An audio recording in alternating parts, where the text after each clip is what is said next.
Hello students. In today's presentation I would like to discuss the remaining part of the first unit, that is the ulcer pharmacology. In the ulcer gastrointestinal pharmacology we have discussed the many multiple choice questions that may be asked in the AKTU and semester examination, right? So we will start from as we have covered the initial first part of the first unit, that was asthma, cough and like. So now we will cover second part. Starting from the first question is that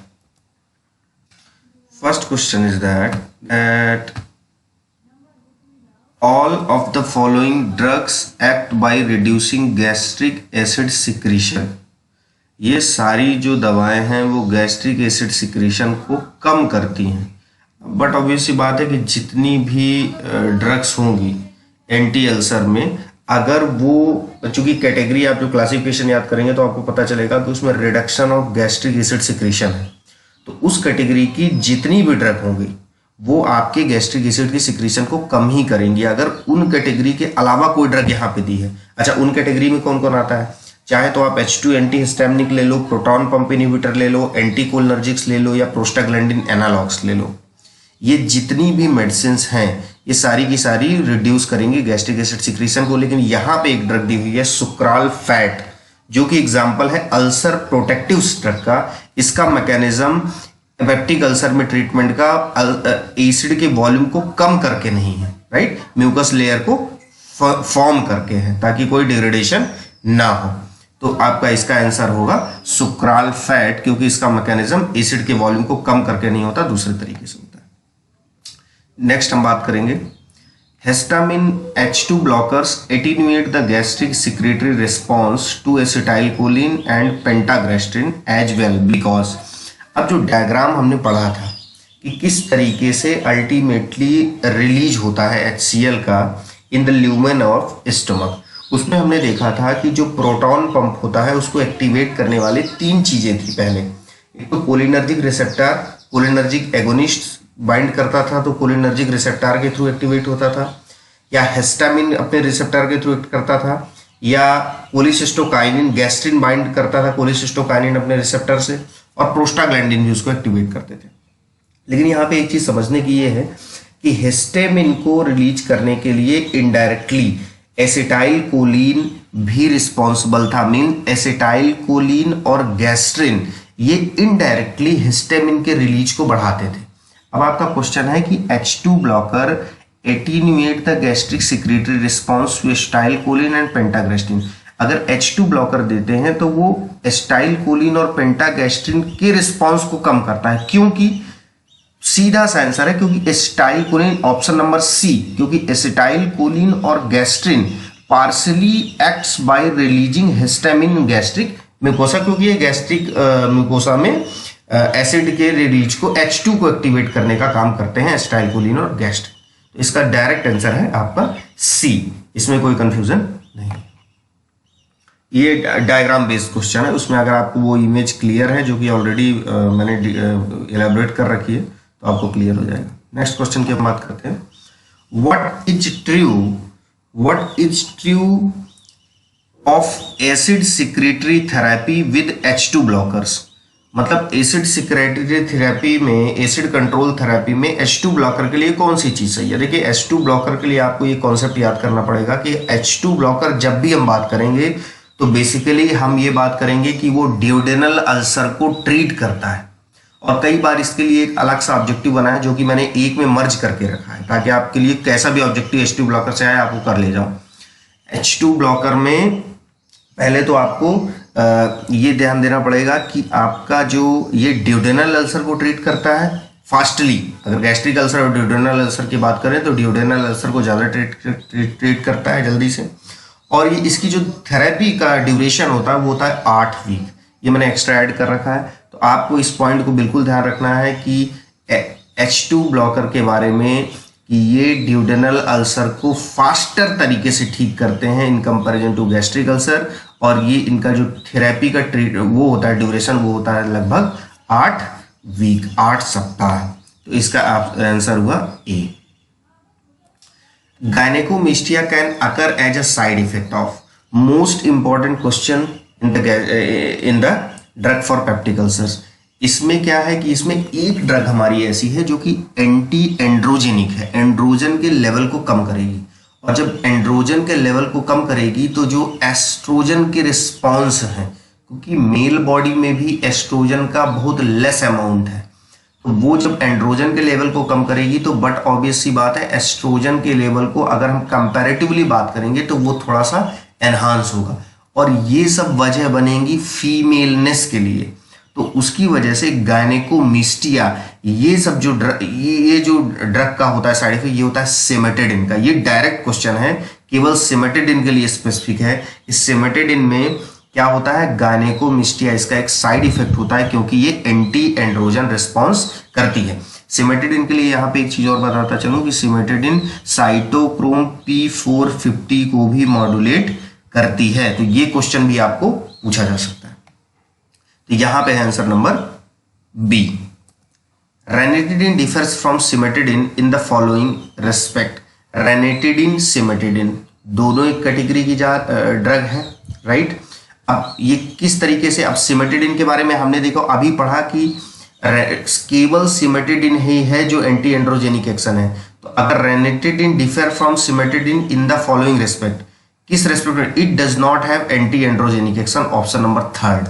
अगर आपको ये दो चीजें पता है तो आपके कई क्वेश्चन आंसर के निकल जाएंगे। केवल आप सिमेटिडिन में ही रखोगे एंटी एंड्रोजेनिक, और किसी में नहीं। तो अगर ये रेनिटिडिन के लिए दिया है कि it does not have anti androgenic action, तो बिल्कुल करेक्ट है, option number C will be right answer. Select the drug which is an inhibitor of gastric mucosal proton pump. Proton pump को इनहिबिट कौन करता है, जो भी प्रोटॉन पंप इनहिबिटर होंगे। डायरेक्ट ये वो क्वेश्चन है, classification based, lansoprazole, D option. In peptic ulcer antacid are now primarily used for. देखो एंटासिड का पर्पज हमारा इतना है, आपको याद नहीं करना कोई चीज की आप याद करो। Ulcer healing, preventing ulcer relapse, controlling bleeding from the ulcer, prompt pain relief. ठीक है, एंटासिड का पर्पज होता है कि आप एसिड को न्यूट्रलाइज कर दो, और एसिड को न्यूट्रलाइज, हम वॉल्यूम ना कम करके अगर एसिड को न्यूट्रलाइज करने की बात कर रहे हैं, इट मींस हमारा वहां पे एसिड का वॉल्यूम ज्यादा है और कहीं ना कहीं वो अल्सर कॉज कर चुका होगा। अब हम बात कर रहे हैं कि उसको तुरंत किसी भी तरीके से प्रॉम्प्ट जो पेन है, क्योंकि एसिड ज्यादा होने की वजह से, अल्सरेशन होने की वजह से जो पेन है उसको कम करने की बात कर रहे हैं। तो वहां पे हमारा टारगेट होगा कि हम तुरंत से एंटासिड ले दें ताकि हमारा पेन रिलीफ हो। तो ये क्वेश्चन बहुत इंपॉर्टेंट है कि अगर पेप्टिक अल्सर में हम एंटासिड को प्राइमरीली टारगेटेड किस बात के लिए करते हैं, तो बेसिकली हम बात के लिए करते हैं किसके लिए, ताकि प्रॉम्प्ट पेन रिलीफ के लिए। ये आपको नहीं भूलना है, prompt pain relief. Next question, sucralfate promote healing of duodenal ulcer by enhancing gastric mucus and bicarbonate secretion, coating the ulcer and preventing the action of acid pepsin on ulcer base, promoting regeneration of mucosa, both A and B। तो देखिए sucralfate का जो category है, but obvious सी बात है कि ये ulcer protectives category की है। अल्सर को प्रोटेक्ट करना, एसिड से प्रोटेक्ट करना, वो किस तरीके से पॉसिबल है, जब आप कौन से factor, defensive factor, aggressive factor को कम कर दें और डिफेंसिव फैक्टर को बढ़ा दें। डिफेंसिव फैक्टर में भी हमारा म्यूकस और बाइकार्बोनेट आता है। तो ये इनके लेवल को बढ़ाना प्लस अल्सर के ऊपर एक कोट तैयार करना, ये हमारा काम होता है कौन से ड्रग्स का, जो कि अल्सर प्रोटेक्टिव्स कैटेगरी की आती हैं, जैसे कि सुक्रालफेट। तो ये हमारा जो है इसका जो आंसर होगा, both A and B are correct. Sucralfate का क्या होगा, both A and B are correct. The drug employed for anti-H. pylori therapy include the following except। anti-H. pylori therapy में कौन कौन सी, बेसिकली अगर हम बात करें तो एंटीबायोटिक्स इन्वॉल्व होती हैं, और कौन सी ऐसी एक्सेप्ट लिखा है, इट मींस कौन सी नहीं होती। तो देखिए क्लैरिथ्रोमाइसिन, टिनिडाजोल, एमॉक्सिसिलिन, तीनों यूज होती हैं। अब ये बच्चे के याद करने के ऊपर है कि इस चीज को मेमोराइज करके रखे कि हाँ ये तीन चीजें एंटी-H. पाइलोरी में यूज होती हैं। और मैं आपको बता दूं कि क्लासिफिकेशन में जो हमारा वो ड्रग है अल्सर प्रोटेक्टिव में ही एक आता है सुक्राल फैट आता है, प्लस दूसरा आता है कोलॉइडल बिस्मथ सब्सट्रेट। तो कोलॉइडल बिस्मथ सब्सट्रेट भी अगर एग्जांपल में है एंटी एच पाइलोरी के ट्रीटमेंट में, हालांकि वो एंटीबायोटिक नहीं है, तो कोलॉइडल बिस्मथ सब्सट्रेट भी एंटी एच पाइलोरी में यूज होता है, क्योंकि उसमें बिस्मथ जो होता है वो कॉन्सेंट्रेटिंग मैकेनिज्म के थ्रू एच पाइलोरी को डिस्ट्रॉय करने का काम करता है। तो वो एक अलग कॉन्सेप्ट है, उसको भी याद रखिएगा, क्योंकि एक एमसीक्यूज में किसी भी तरीके से घुमा के क्वेश्चन पूछा जा सकता है। एच पाइलोरी बिस्मथ सब्सट्रेट भी आपका यूज होता है एंटी एच पाइलोरी में, और क्लैरिथ्रोमाइसिन, टिनिडाजोल और एमॉक्सिसिलिन भी यूज होते हैं। तो यहां पे जो राइट आंसर है, क्योंकि एक्सेप्ट पूछा है आपसे, option number A ciprofloxacin, right. Next question, choose the correct statement about colloidal bismuth substrate. अब भी मैंने डिस्कस किया, तो क्या है, it has anti H pylori activity, इसका direct answer B.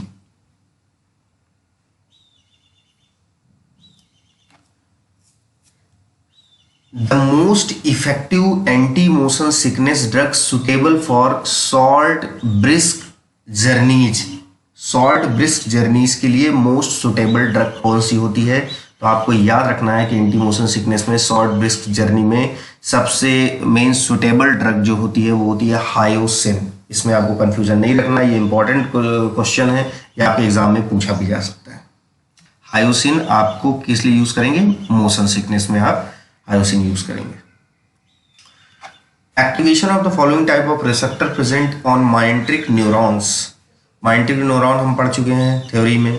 बाइमेटोक्लोप्रोपामाइड is primarily responsible for enhanced acetylcholine release improving gastric motility.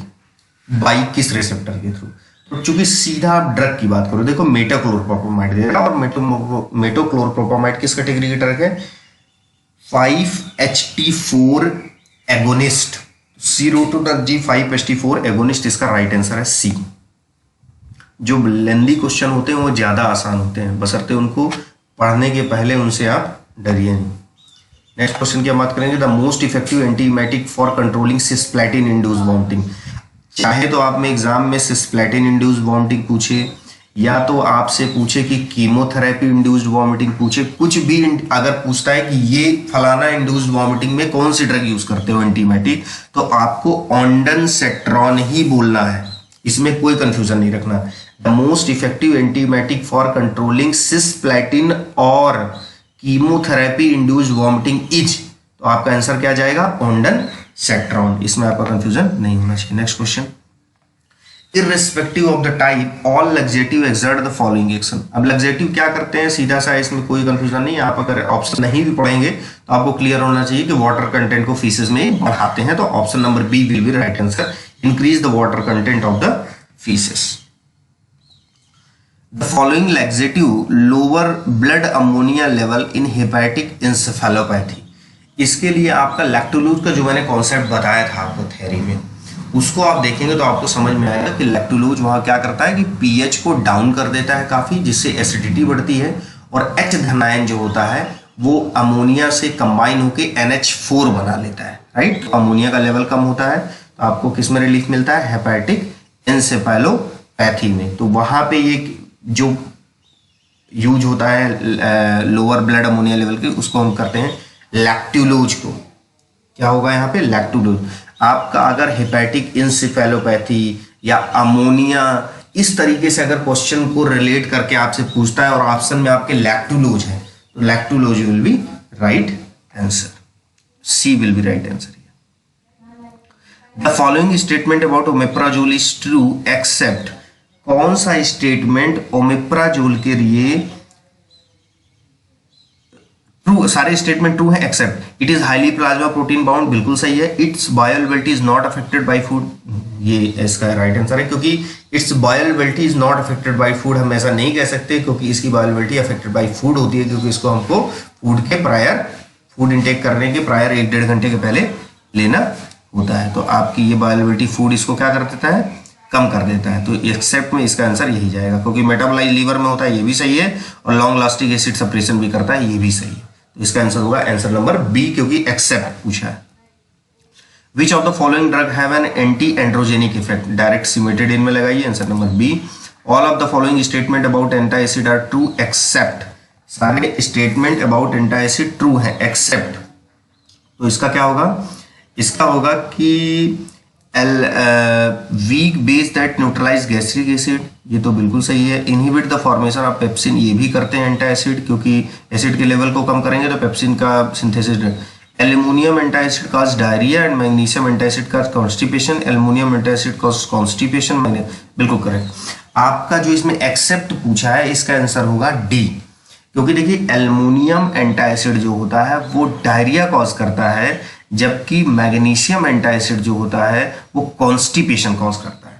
तो ये तो एक क्वेश्चन है जिसमें बहुत सारी चीजें आ गई। अब आपको सेपरेटली भी इस चीज को मेमोराइज करके रखना है कि एल्यूमिनियम एंटासिड डायरिया कॉज करता है, जबकि मैग्नीशियम एंटासिड कॉन्स्टिपेशन कॉज करता है। तो यहाँ पे और सारे स्टेटमेंट सही है, केवल एक स्टेटमेंट गलत है, ऑप्शन डी, क्योंकि उसमें अपोजिट कर दिया है, सी से अपोजिट कर दिया है डी में। एंटासिड एल्यूमिनियम एंटासिड को बता दिया है कॉन्स्टिपेशन और मैग्नीशियम एंटासिड को बता दिया है डायरिया, जबकि अपोजिट होता है, होता किस तरह है, ऑप्शन नंबर सी की तरह। तो आपको ये चीज याद रखना है कि एल्यूमिनियम एंटासिड डायरिया कॉज करता है, मैग्नीशियम एंटासिड क्या करता है, कॉन्स्टिपेशन, राइट। तो इसका होगा answer number D. Next question की हम बात करते हैं। The following antiemetic acts by blocking D2 receptor in the CTZ, D2 receptor को ब्लॉक करके अपना एक्शन कौन देता है? तो आपका सिंपल सा ये क्वेश्चन है और इसका डायरेक्ट आंसर है क्लोरप्रोमाजिन।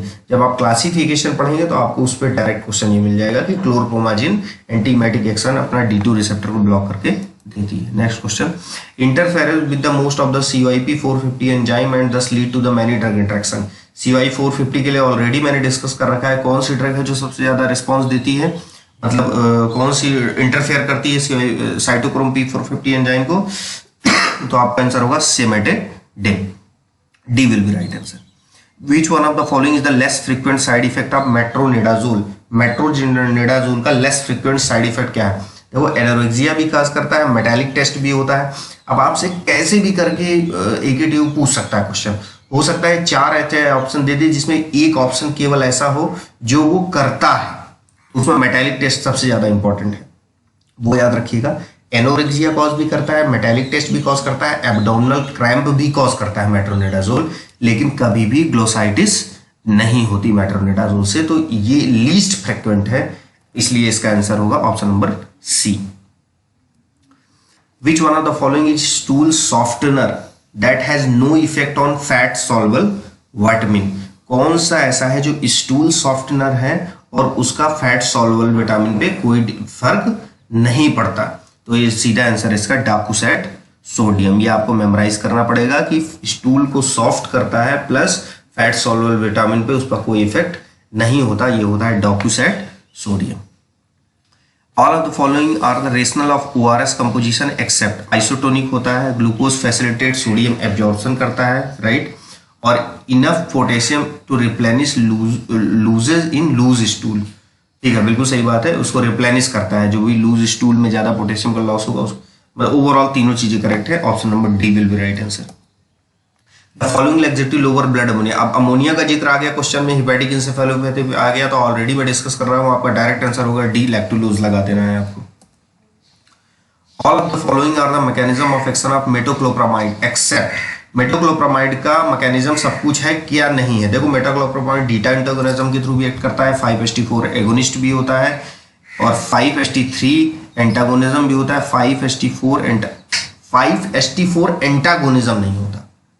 ये एंटीबायोटिक ड्रग है ना, ये 5-HT4 एंटागोनिज्म नहीं होता, 5-HT4 एगोनिज्म होता है। मतलब ऊपर के 3 करेक्ट है, लास्ट वाला करेक्ट वो है, लास्ट वाला इनकरेक्ट है, उसमें लिखा है 5-HT4 एंटागोनिज्म। तो सारा मेटोक्लोप्रोपामाइड का एक्शन है, लेकिन वो 5-HT4 एंटागोनिज्म नहीं होता। The answer will B 4। Which one of the for most effective drug for motion sickness? पहले ही पढ़ा रखा हूं, शॉर्ट ब्रिस्क जर्नी हो या मोशन सिकनेस की अगर बात करें तो answer will be hyoscine. Tardive dyskinesia is the major effect of, tardive dyskinesia major effect होता है, ये भी आपको याद रखना है मेटोक्लोप्रोपामाइड में। देखिए मेटोक्लोप्रोपामाइड जब आप पढ़िएगा तो उसको याद रखिएगा कौन कौन रिसेप्टर, ठीक है। और मेटोक्लोप्रोपामाइड बेसिकली ये 5-HT4 क्या होता है, एगोनिस्ट होता है, लेकिन ये D2 के थ्रू भी एक्ट करता है और 5-HT3 को भी ब्लॉक करता है। D2 ब्लॉकर भी होता है, 5-HT3 ब्लॉकर भी होता है। एक चीज तो ये बात होगी। और मेटोक्लोरप्रोपामाइड का जो साइड इफेक्ट है वो टार्डिव डिस्काइनेसिया भी होता है, ये आपको ध्यान रखना पड़ेगा, ताकि ये क्वेश्चन कैसे भी पूछा जा सकता है। और बहुत सारे क्वेश्चन है जीपैट पॉइंट ऑफ व्यू से बहुत इंपॉर्टेंट है, और एकेटीयू में भी पूछे जा सकते हैं अगर पेपर काफी टिपिकल बनता है तो। The following are examples of stimulant purgative except. कौन सा स्टिमुलेंट परगेटिव है? देखिए आपका स्टिमुलेंट परगेटिव सीधा ये क्लासिफिकेशन बेस्ड क्वेश्चन है। यहाँ पे बीसाकोडाइल भी है, सेना भी है और कैस्टर ऑयल भी है। केवल नहीं है तो आपका क्या है? लैक्टुलोज आपका स्टिमुलेंट परगेटिव नहीं है। Next question, choose the correct drug and it's mode of action and combination. Liquid paraffin क्या स्टूल सॉफ्टनर करता है? बिल्कुल करेक्ट करता है। बीसाकोडाइल ऑस्मोटिक परगेटिव है, बिल्कुल सही है। इसबगोला वर्क फॉर्मिंग है, बिल्कुल करेक्ट है। लेकिन लैक्टुलो ऑस्मोटिक परगेटिव नहीं है। लैक्टुलोज आपका ऑस्मोटिक परगेटिव नहीं है, तो इसका होगा आंसर नंबर सी। क्लासिफिकेशन से डायरेक्ट क्वेश्चन है। Antiemetic used in the vomiting induced by anti cancer. मैंने आपको क्या बोला था कि डायरेक्ट आपको सीधा कुछ भी नहीं सोचना, आपको क्या आंसर लगाना है इसका एंटी कैंसर से। ये कहीं पे भी अगर आपको पूछे तो आपको क्या लगा देना? ओंडानसेट्रॉन। बीसाकोडाइल इज, बीसाकोडाइल आपका क्या है? बीसाकोडाइल आपका ऑस्मोटिक परगेटिव है। बीसाकोडाइल आपका क्या है? Osmotic purgative. क्लियर है? बीसाकोडाइल हमारा क्या है? Osmotic purgative. नेक्स्ट हम बात करेंगे drug used in the treatment of gastric ulcer due to H pylori. H pylori के अगेंस्ट कौन सी drug? Anticholinergic, carbenoxolone sodium, bismuth substrate, corticosteroid. मैं पहले डिस्कस आपसे कर रखा हूं कि बिस्मथ सब्सट्रेट जो होती है, इसका पूरा नाम क्या होता है? Colloidal bismuth substrate, CBS short में भी आ सकता है एग्जाम में। उसके बिस्मथ उसमें होने की वजह से वो एच पाइलोरी को डिस्ट्रॉय करने का काम करता है। इसका राइट आंसर होगा 3। NSAID induced ulcer is treated by. NSAID आपका अल्सर कॉज करती है, ये आपका बट ऑब्वियस बात है। इसको भी किसी तरीके से पूछा जा सकता है एग्जाम में, याद रखिएगा। ये सारी NSAID क्या कॉज करती है? अल्सर, क्योंकि वो जो वो होते हैं प्रोस्टाग्लैंडिन्स जो कि डिफेंसिव फैक्टर की तरह काम करते हैं, उनके लेवल को कम करती है। ठीक है, एक बात तो वो हो गई। NSAID अगर इंड्यूस्ड अल्सर है तो उसको ट्रीटमेंट की हम किससे बात करेंगे? प्रोटॉन पंप इनहिबिटर से ट्रीटमेंट की हम बात करेंगे। ओंडानसेट्रॉन एक्ट्स बाय, ओंडानसेट्रॉन कैसे एक्ट करती है? डायरेक्ट क्वेश्चन पूछा जाता है और हमेशा इसका आंसर राइट आंसर है इसका 5-HT3 को ब्लॉक करके। 5-HT3 को ब्लॉक करके ओंडानसेट्रॉन अपना एंटी इमेटिक एक्शन देती है, तो इसका आंसर हो गया C. Third will be right answer. Diarrhoea is a side effect of, ये मैंने अपने से फ्रेम करके रखा है, ये 2-3 क्वेश्चन का मिक्सअप है, तो आप इसको याद रखिएगा। देखिए मैग्नीशियम हाइड्रोक्साइड और एल्युमिनियम हाइड्रोक्साइड में अभी हमने पढ़ा था, तो एल्युमिनियम हाइड्रोक्साइड क्या करता था? कॉन्स्टिपेशन, जबकि मैग्नीशियम हाइड्रोक्साइड करता था डायरिया। एक ड्रग और मीसोप्रोस्टाल है जो कि डायरिया कॉज करता है, तो मैंने यहाँ पे एक ही ऑप्शन में दे रखा है ताकि आप भूले नहीं। मैग्नीशियम हाइड्रोक्साइड हो या मीसोप्रोस्टाल, दोनों का साइड इफेक्ट डायरिया है, तो आपको ये चीज याद रखना है इसमें गैस्ट्रिक फार्माकोलॉजी में। All are H2 blocker except, सारे के सारे H2 ब्लॉकर हैं except omeprazole, cimetidine, famotidine, ranitidine. डिन अगर लगा है तो बट ऑब्वियस सी बात है H2 ब्लॉकर, लेकिन ओमेप्राजोल जो है प्रोटॉन पंप इनहिबिटर है, इसलिए इसका राइट आंसर होगा first. Drug used in the hepatic encephalopathy, इसमें हम ऑलरेडी डिस्कस कर चुके हैं काफी, लैक्टुलोज। तो ये बात है। तो दिस इज ऑल अबाउट आपका कि गैस्ट्रिक फार्माकोलॉजी। आई थिंक जो पहले मैंने प्रेजेंटेशन में MCQ डिस्कस किए वो फर्स्ट पार्ट यूनिट का कुछ पार्ट था, ये रिमेनिंग पार्ट हो गया, तो आप हमारी फर्स्ट